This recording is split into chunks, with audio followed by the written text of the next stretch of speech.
अल्लाह ताला अन्हु जे शहादत जो वाक़ियो 18 ज़ुल्हज्ज जे तारीख़ ते पेश आयो। जॾहिं बाग़िर मुहासिरो कयो हो हज़रत उस्मान साईं वटि हज़रत मुग़ीरा बिन शुअबा रज़ी अल्लाह ताला अन्हु हली आया। ते बाग़ जो ॿाहिरां मुहासिरो लॻो पियो आहे ऐं बाग़िर वरी जेको टाइम मुंतख़ब कयो हो त जी हज जी मौसम माण्हू सभु हज ते ऐं मदीने में मुहासिरो करे हज़रत उस्मान जो वेही रहिया। पाण हज ते उन साल कोन आया। हज़रत अब्दुल्लाह बिन अब्बास रज़ी अल्लाह ताला अन्हु खे हज जो अमीर बणाए करे पाण मोकिलियो। हज़रत अब्दुल्लाह बिन अब्बास हज़रत उस्मान गनी रज़ी अल्लाह ताला अन्हु खे अर्ज़ु कयो कि भला तव्हां अमीरुल मोमिनीन आहियो, अव्हां जो हुकुम हुजे अखियुनि जे मथां, पर साईं मां हज जे अमीर थियण खां इनखे वधीक पसंदि कयां थो जो मदीने में रहां ऐं तुंहिंजे दिफ़ा जे अंदरि हिते लड़ंदो रहां। मुंहिंजे लाइ उहो वधीक भलो आहे। पाण हुनखे फरमायो मां तोखे अलाह जो कसम थो ॾियां, मां तोखे चवां थो त तूं वञ ऐं हजाज जो अमीर मां तोखे मुंतख़ब कयां थो ऐं तुंहिंजे इमारत में हज थींदो।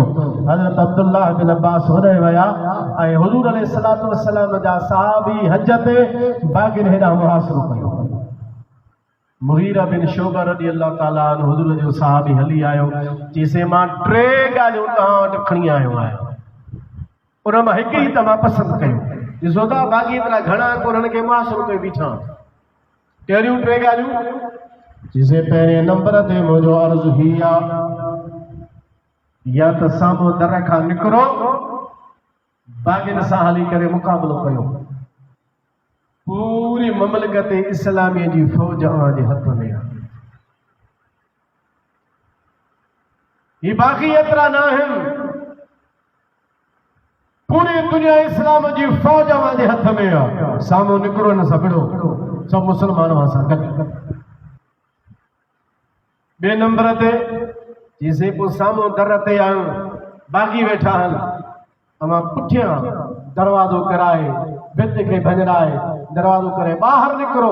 पोइ 2 सूरतूं आहिनि, या त मके वञो छो त हे मके में तव्हांजे मथां हमिलो कोन कंदा, ऐं ॿिए नंबर ते या वरी तव्हां शाम हलिया वञो ऐं शाम जे अंदरि हज़रत अमीर मुआविया रज़ी अल्लाह ताला अन्हु बि मौजूदु आहे जो हुतां जा पाण गवर्नर आहिनि। तव्हां ओॾे हलिया वञो, तव्हांजी बहितर तरीक़े सां हिफ़ाज़त थींदी। हाणे मां 3 ॻाल्हियूं कयूं आहिनि, खणी आयो आहियां 3 ॻाल्हियुनि मां हिकिड़ीअ खे क़बूल कयो। हज़रत उस्मान बिन अफ़ान कहिड़ो जवाबु ॾिनो? पाण फरमायो हज़रत मुग़ीरा बिन शुअबा खे त मूंखे तुंहिंजे 3 ॻाल्हियुनि मां हिकु बि क़बूल कान्हे का। ज़ाहिर में आयो चओ सुभान अल्लाह। 3 ॻाल्हियुनि मां हिकिड़ी बि क़बूल कोन्हे। साम्हूं विढ़ण जी ॻाल्हि हज़रत उस्मान साईं फरमाइनि था इहो कॾहिं बि मूंखां कोन थींदो। कॾहिं बि मां मुस्लमाननि खे विढ़ाइणु कोन थो चाहियां, मां इहो कोन थो चाहियां त नबी करीम सल्लल्लाहु अलैहि वसल्लम खां बाद में उहो मां पहिरियों हुजां जंहिंजे करे मदीने जे खजनि खे खून जे रंग सां रंगियो वञे। तंहिंजे करे मां अहिड़ो नथो चाहियां जंहिंजे करे खून मदीने वारनि जो वहे, मुस्लमाननि जो वहे। मूंखे इहो मशवरो क़बूल कोन्हे। ॿिए नंबर ते मशवरो मके वञण जो, पाण फरमायो इहो बि मूंखे क़बूल कोन्हे को छो त मूं नबी करीम सल्लल्लाहु अलैहि वसल्लम खां ॿुधो अल्लाह जे हबीब सल्लल्लाहु अलैहि वसल्लम फरमायो कुरैश मझां हिकिड़ो माण्हू मके में ईंदो जंहिंजे करे मके जे अंदरि बेदीनी फैलबी। हज़रत उस्मान साईं फरमायो मां उहो बि थियणु कोन थो चाहियां जो मां मके में वञा। जेके मदीने जी हुरमत नथा रखनि उहे मके जी कही रखंदा, तंहिंजे करे उहा हदीस में मुंहिंजे साम्हूं आहे। इन जे करे मां मके में कोन वेंदुसि। इहो मसइलो शाम जो, पाण फरमाइनि था मां शाम बि नथो वञणु चाहियां। मके मां हिजरत करे असां मदीने में आयासीं, हुजूर जे शहर में आयासीं। हे दारुल हिजरत आहे, हिन में हिजरत करे असां आयासीं। मुग़ीरा मां मदीने वारे जे पाड़े खे बि कॾहिं छॾणु कोन थो चाहियां।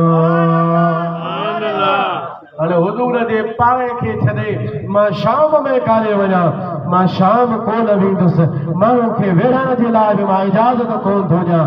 असल में इहो बि हज़रत उस्मान जो नबी करीम अलैहिस्सलाम सां हिकिड़ो वाइदो हुयो। ज़ोर सां सुभान अल्लाह चओ त मां ॿुधायां।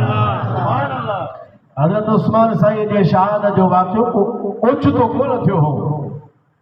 हुजूर अलैहिस्सलातु वस्सलाम अॻ में तक़रीबन 2-3 भेरा 3 रिवायतूं त मूंखे मालूम आहिनि जिन में हज़रत उस्मान साईं जे शहादत जे तरफ़ हिकिड़ी त ओद जी मशहूर रिवायत आहे जो हुजूर बीठा हा, हज़रत उस्मान भी आ, हज़रत उमर भी आ, हज़रत अबू बकर भी आ। हज़रत जॾहिं ओद खे जुंबश आई पाण फरमा उसबुत याहुद ओद वीर, तोखे ख़बर कोन्हे तुंहिंजे मथां नबी भी बीठो आहे, तुंहिंजे मथां सिद्दीक़ भी बीठो आहे, त तुंहिंजे मथां ॿ शहीद भी बीठा। उन वक़्त में हज़रत अमीर उमर हज़रत उस्मान साण हा। हज़रत उस्मान जे तरफ़ शहादत जो हुजूर इशारो फरमायो। ॿिए नंबर ते हदीस आहे जेका बुखारी जे अंदर में मौजूद आहे, उन में भी नबी करीम अलैहिस्सलातु वस्सलाम हज़रत उस्मान जे शहादत जी ख़बर ॾिनी। ऐं उहा मां तफ़सील में उन नथो वञा। इहा टी ॻाल्हि आहे जेका मां तव्हांखे ॿुधायां थो।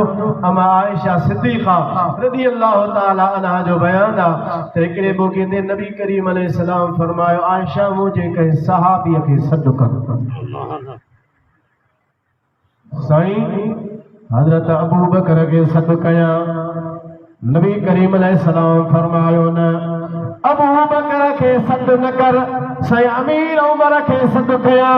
हुजूर फरमायो उमर बिन ख़त्ताब खे बि सॾु न कर, साईं भला हज़रत अलीअ खे सॾियां?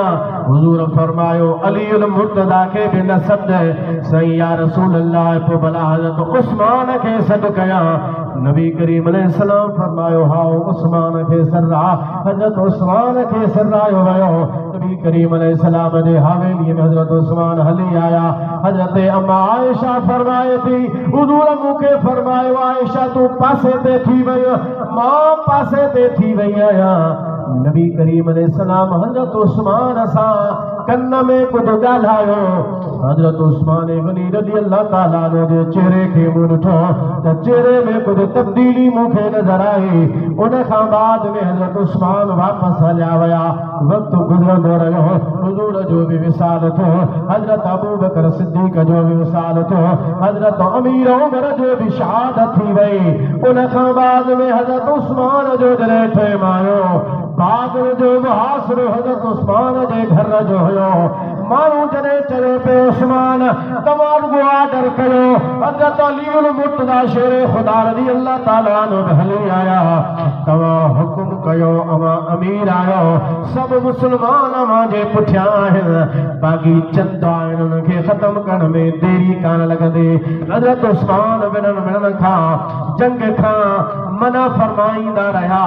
हज़रत उस्मान गनी रज़ी अल्लाह ताला अन्हु खे अर्ज़ु कयो वियो कि बिला बिला आख़िर मामलो छा आहे, छो था तव्हां इन ॻाल्हि खां मना कयो? हज़रत उस्मान गनी रज़ी अल्लाह ताला अन्हु फरमायो, मूंसां नबी करीम सल्लल्लाहु अलैहि वसल्लम जो अहद थियल आहे, उहो अहद मां मदीने वारे सां कयल ज़रूर पूरो करे ॾेखारींदुसि।